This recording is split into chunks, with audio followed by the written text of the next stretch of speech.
G'day guys, Holy Critic here, back again with episode 52 of Quick Reviews. I just want to start by saying that I'm loving all the positive responses I've received so far this week. Some of you called Off the Map the best movie you've ever seen, which completely caught me off guard, to be honest.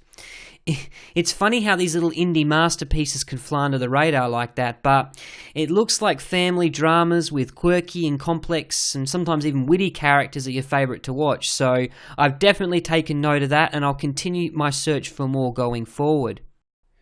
Anyway, with that aside, today's romantic comedy Dinner with Friends is based on a Pulitzer Prize-winning theatre play by Donald Margulies.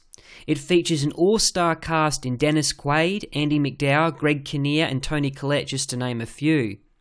They play wedded couples and old friends going through a midlife crisis. Most of the turmoil seems to stem from Colette's flaky relationship with her philandering husband Kinnear. Over the course of an evening dinner date, she breaks down and reveals to Quaid and MacDowell that she's contemplating divorce. The revelation shocks them and prompts some deep soul-searching. They know a separation could seriously damage their close friendship, and yet they can't remain on the fence.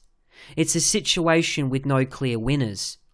Quaid empathises with his old college buddy who has his own side of the story to tell, while MacDowell is filled with righteous indignation at the betrayal. The event forces both couples to re-evaluate whether marriage is all it cracked up to be. In an age of skyrocketing divorce rates, it makes you wonder if lifelong arrangements are even feasible anymore.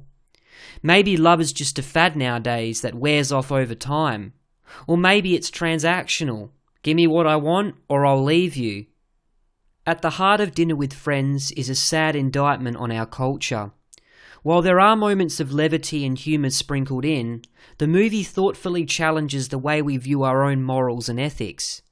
Surely marriage is more than just a legal commitment, right? It's an area not nearly discussed enough, and I must commend this movie for dissecting such an important topic. It's mandatory viewing, especially for couples, married or otherwise, and I've given it a final rating of 3.5 halos out of 5. The ensemble cast were fantastic in their respective roles, and they held my interest throughout. Without their dynamic performances, the movie would have fallen flat under the weight of sheer dialogue. And this brings me to my main criticism.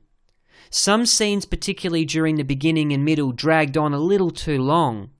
It's one of the biggest problems with theatrical adaptations. Not every element translates well on film, and scene length is one of them.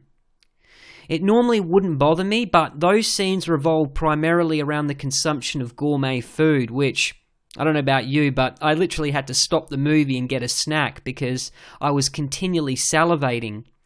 So my recommendation is, don't go in hungry because it's pure agony. Anyway, thanks for watching guys, and give me a thumbs up if you're happy with Saturday's selection. And just finally, for those of you out there who've experienced a long-term breakup, how did it affect your personal relationships with friends and family? I'm curious to find out, so please share below. And I'll catch you again on the next episode of Quick Reviews.